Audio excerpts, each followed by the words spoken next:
A very warm welcome to my very special show today, where we go back in history, to examine some crazy information that has just come out via secret cables.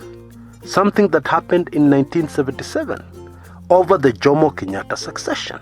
And something that will definitely be confusing to those who don't have all the facts.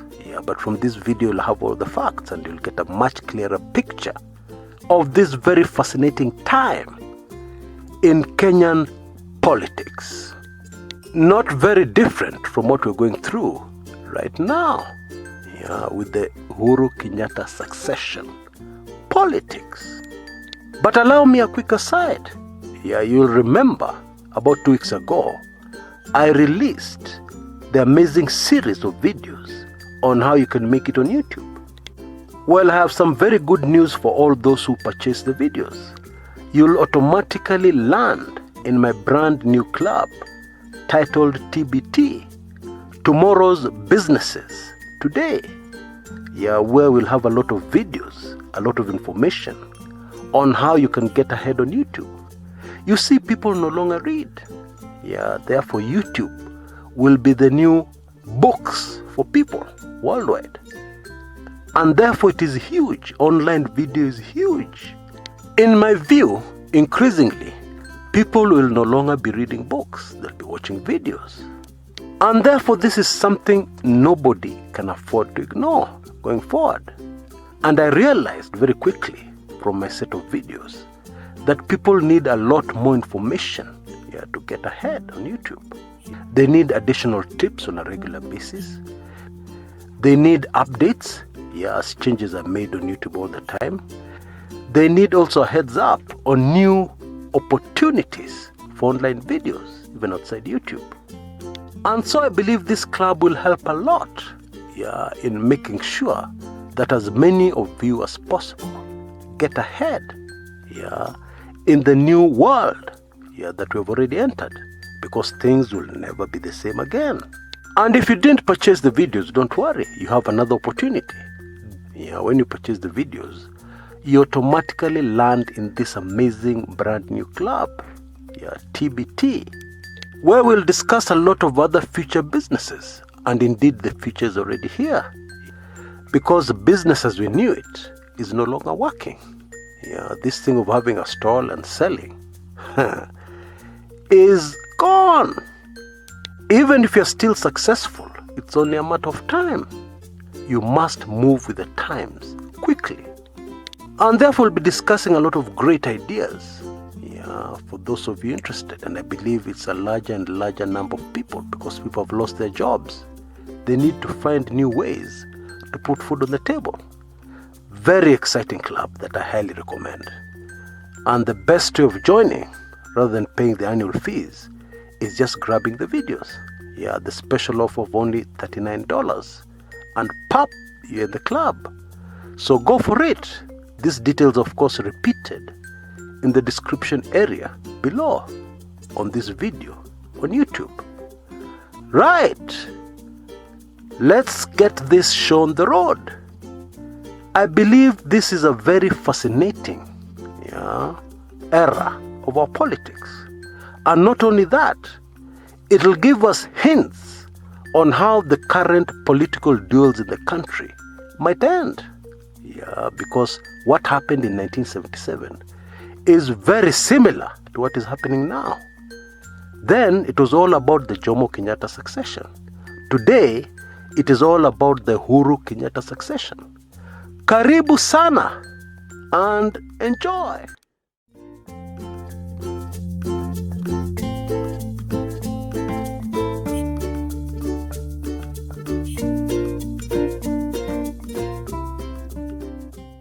The big take home for me, very big, from the recently released US cables based on the 1970s, was the fact that actually there was a meeting between Jaramogi Oginga Odinga and President Jomo Kenyatta in 1977.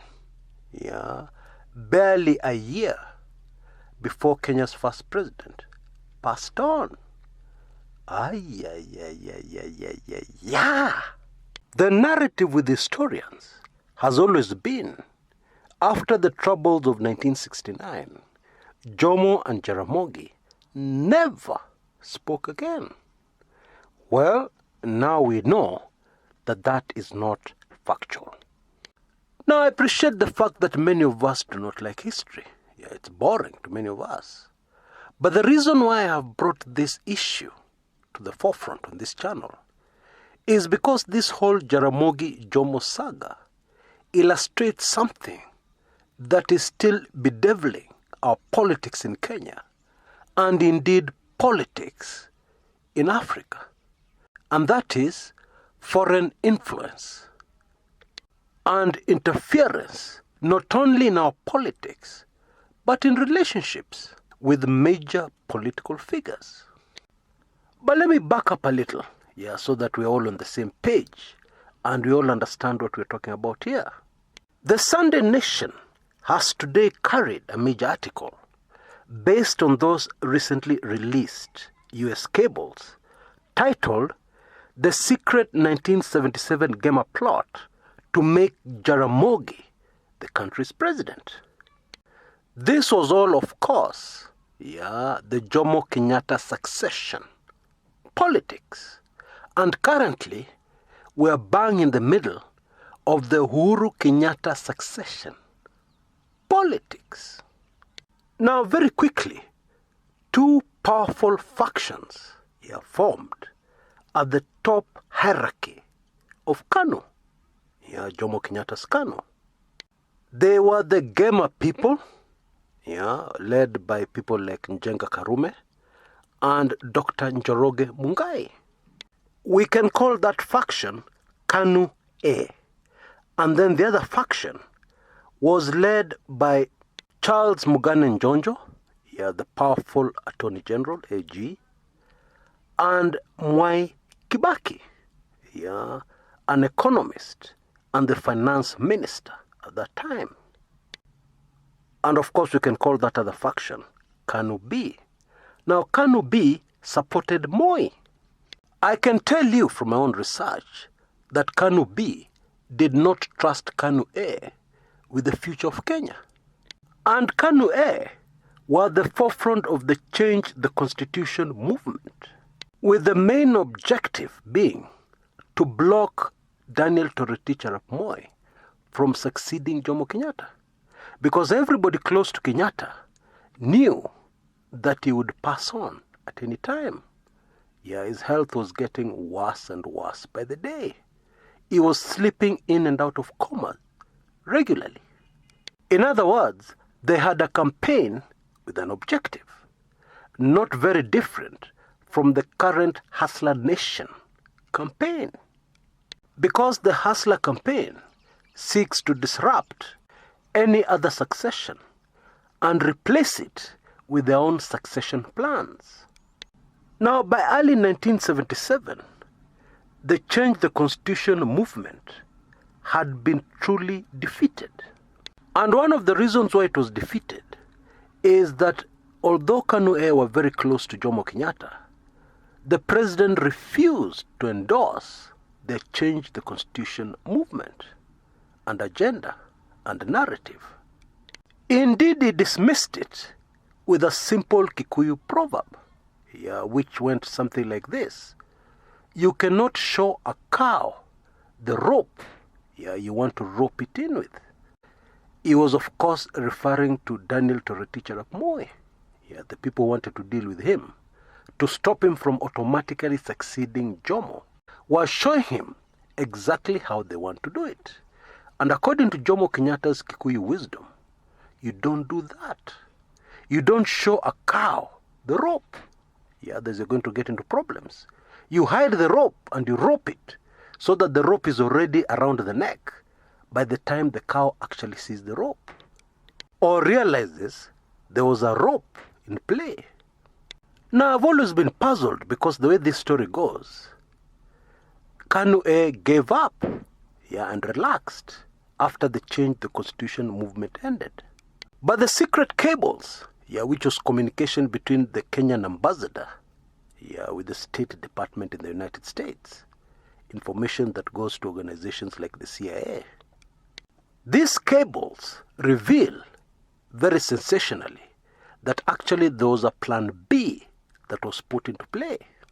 And the plan B was to bring back Jaramogi Oginga Odinga into politics. Now, contrary to what many people believe, actually Jomo and Jaramogi were very close. They had a lot in common. Both of them were firm believers in tradition and culture. Indeed, we know, we have revealed that on this channel, that Jaramogi and Jomo had an account, a joint bank account in London.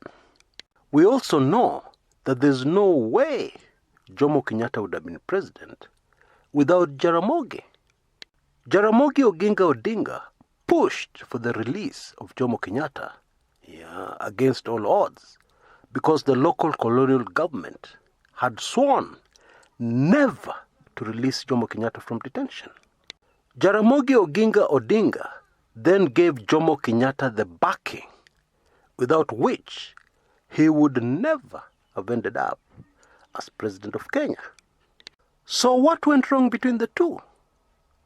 Actually, the recently released secret cables give us the answer very clearly. There was foreign interference. The United States government did not want Jaramogi anywhere near the presidency because of his links with the then Soviet Union, Russia. And that is why the local ambassador here at the time took the trouble of making sure that the July 13th, 1977 meeting between Jaramogi and Jomo was recorded, including what was agreed. What was agreed, of course, was to bring back Jaramogi Oginga Odinga into mainstream politics. A constituency was going to be created in Nyanza, and Jaramogi would be allowed to vie for it. Now, this information gets very confusing for a lot of Kenyans, because we know Gema wanted the presidency never to leave Kiambu. So the question is, why would they want to bring back Jaramogi to frustrate Moi? Because they wanted Jaramogi to vie for the vice presidency of Kano against Moi in 1977. Why would they want to bring back Jaramogi and ultimately make him president to succeed Jomo? When oaths had been taken, and Gema people were very serious about the presidency never leaving Kiambu. Well, the answer is simple. They wanted, first of all, to frustrate the Kanu B faction, which were fronting for Moi. And then once they had Jaramogi Oginga Odinga at the helm, they were confident that they would quickly be able to deal with him and take over power for themselves. You see, the big obstacle for Kanu A at the time was the constitution and the man who strongly stood by that constitution, protecting it, the AG, Charles Njonjo. And of course, they were very much aware that if they managed to remove Moi from the vice presidency of Kanu, they knew that there's no way Kanu B, the Charles Njonjo faction, would have accepted Jaramogi Oginga Odinga to succeed Jomo Kenyatta. And Njonjo and company would have no option but to side with Kanu A in removing that clause from the constitution, where a vice president takes over automatically for 90 days. If something happens to the president, they'd have had no option. And when this happened, Kanu B would have no other candidate to front. But Kanu A already had their several candidates to front to take over from Jomo Kenyatta. That's how it was going to be played. It is a ploy used by many politicians all over the world.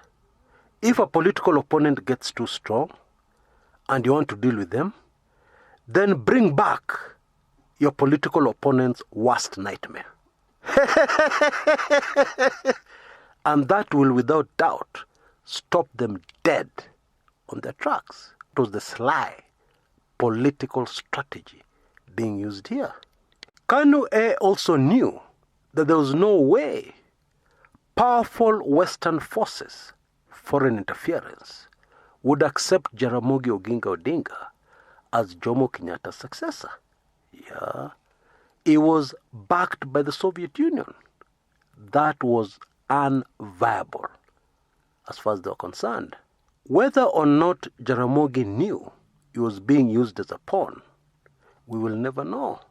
But the truth of the matter is that Jaramogi Oginga Odinga was a very smart politician. He had spent very many years in the cold, and therefore chances are very high that once safely elected as the vice president of Kano, if that had gone down, he would have been able to play his own surprise cards and turn the tables on this Kano air. Very fascinating stuff. Indeed, it blows my mind away imagining Jomo and Jaramogi meeting again after so many years. Clearly, they had been parted not by local politics, not by personal misunderstanding. They had been parted by foreign powers and influence. This was the 70s.